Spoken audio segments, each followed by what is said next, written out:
আসসালামু আলাইকুম প্রিয় শিক্ষার্থী বন্ধুরা। আশা করছি তোমরা তোমাদের কাঙ্ক্ষিত ফলাফলটি করতে পেরেছো।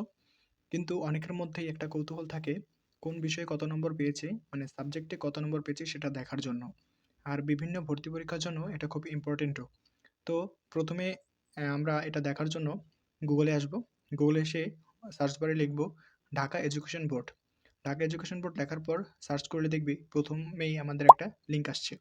এই ওয়েবসাইটটার লিঙ্ক আমি তোমাদের সুবিধার জন্য সরাসরি ডেসক্রিপশন বক্সে দিয়ে রাখবো। তো যেই লিঙ্কটা আসে লিঙ্কটা ক্লিক করো। লিঙ্কটা ক্লিক করার পর এরকম একটা ইন্টারফেস আসবে। তো ওয়েবসাইটটার বাম পাশে দেখবে যে SSC HSC result board server লেখা আছে। তো এটাতে ক্লিক করো। তারপর এরকম একটা ইন্টারফেস আসবে। এই ইন্টারফেসটাই আমাদের কিছু তথ্য দিতে হবে। তো প্রথমেই আমাদের বোর্ডের নাম, যেহেতু আমরা ঢাকা বোর্ডে, ঢাকা বোর্ড।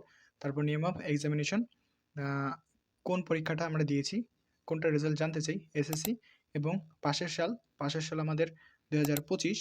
এবং এটা খুবই ইম্পর্টেন্ট যে টাইপ অফ রেজাল্ট, এখানে ইন্ডিভিজুয়াল ডিটেল রেজাল্ট নাকি ইনস্টিটিউশন রেজাল্ট আমরা চাচ্ছি। আমরা চাচ্ছি ডিটেল রেজাল্ট, যেন বিস্তারিতভাবে আমরা দেখতে পারি আমরা কোন সাবজেক্টে কত পেয়েছি। এজন্য প্রথমটা সিলেক্ট করে দিবে।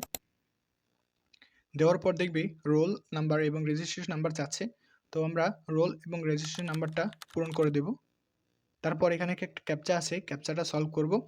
যদি তোমরা ক্যাপচাটা না বুঝতে পারো তাহলে উপরে লাল যেই অংশটা আছে এখানে click to load another image দিলে অন্য একটা আসবে। তো তোমরা সেভাবে অন্য একটা ইমেজ লোড দিয়ে এখানে দিতে পারো। তারপর ভিউ রেজাল্টে ক্লিক করলেই আমাদের কাঙ্ক্ষিত ফলাফলটি আমরা দেখতে পারবো।